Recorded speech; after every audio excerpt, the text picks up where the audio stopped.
Hi art teachers, it's Amy. Today's lesson is called Jar Collections. Take a look at, this is kind of one of our main prints that we look at for this. Hunt's Vase by Janet Fish. And here is a student sample. Listen please, this is a good anticipatory set. What does it mean to collect? What is a collection? What things might someone collect? Art often creates memories, and collecting is memories. Imagine what collections you would put in jars. We're starting a collection today, a painting of different collections in jars. One wonderful artist that we look at for this lesson is Janet Fish.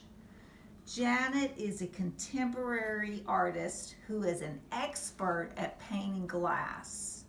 She puts her favorite things on tables and paints them. This is one of her favorite vases called Hunt's Vase. Janet's style is just so interesting. It's realistic, but it's beyond and more interesting than real. When you're working on these teachers, we ask those questions at the beginning. Here's another student sample. And see what the kids have as far as brainstorming. For brainstorming, we've come up with a lot of different things. So you're going to have 3 jars, and the students can put a different collection in each jar. Things like bugs, plants, olives, pickles, cookies, lipstick and stuff like that, marbles, shells, soaps, rocks, pennies, quarters, vehicles, animals, nails like this one, butterflies, markers, pencils, a vase of flowers, jelly beans, spoons. The list is endless. It can be real or it can be imaginative. And for this artwork, we used a lot of different mixed media the students get to pick. I always have done this with 5th graders, but it could go up or down a little bit too, down to 4th up to 6th.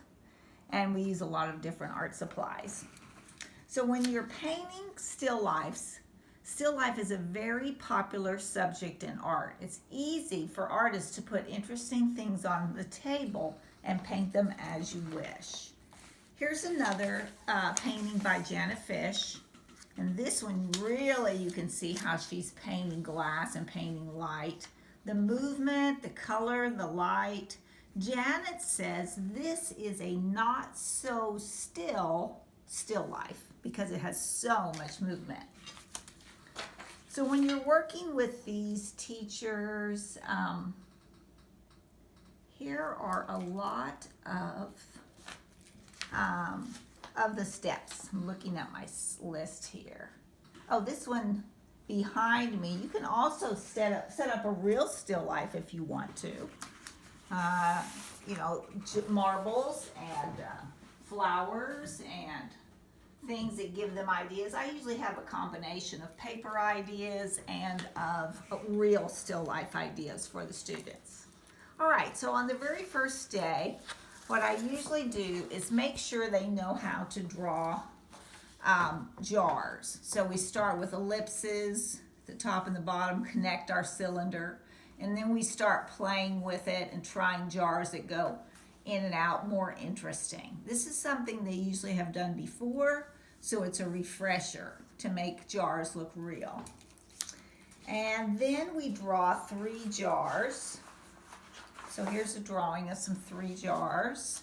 And of course they're different. This one's really more like a teacup. And I want them to really fill the page with these 3 jars and put their items in. So first they're drawing the 3 jars or the 3 vases or containers, and then they're starting to put a different collection in each one. I stress making things bigger than they normally are because little bitty things don't show. Big things are fantastic. And you don't have to fill the jar with marbles. 5 big marbles would be fine. The objects are drawn light, they're drawn large, and then you want to work on drawing the tablecloth or the table. It could be rounded or straight. Because our time always goes fast with elementary art, most students like to paint the wall with just a light blue, like a liquid watercolor. And that can be done just as they're finishing up the painting.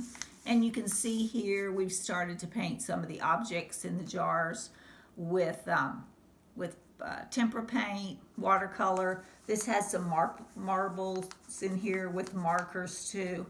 I put out markers, color pencils, crayons, paints, and let them choose what media they want. Before they even start, they need some things to look at. So like money and fish things, seascape type things, flowers, bugs, anything they're interested in, we can look it up either on our iPads in class, or we can look it up and print it and put it on the tables for more ideas.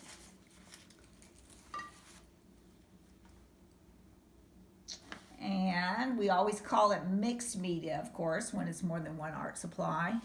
We also talk about movement, because everything is more interesting with movement, even something still like a still life. Think of elements and principles you can teach them. Oh, this is something else that I do. I like to know when they are ready to start adding color. I want to make sure that I think that they've done their best on the drawing. So I put my initials on the back of their artwork in green that says go. You're ready to start adding color to your artwork. And it kind of makes their artwork better. They keep working until they have something that's more interesting. All right, while we're doing this, we're also learning about other artists. So other artists that made great still life. And most artists have made some still life because you can always put something interesting on the table. Of course, we got Vincent van Gogh with his style. This is an old still life. This is Floris van Dijk, and this still life is called still life from the 1600s. This one is fun to look at with your kids. They'll notice that the people were wealthy. They'll notice that the apple looks like you could pick it up and eat it. More realistic. Of course, Matisse and the goldfish. And this is kind of what we're doing. Here's our cylinder and anything out of the box, something interesting to put in our still life. Give some ideas of things to put behind too. Making that jar look big and making it look interesting. Hopefully this gives you some ideas of things that you might want to encourage your students to do with a still life, something that also creates a memory for them. They may have something in their family that everyone collects and makes a wonderful memory as they're also painting and learning about still life and mixed media. Hope you enjoy this lesson. Thank you.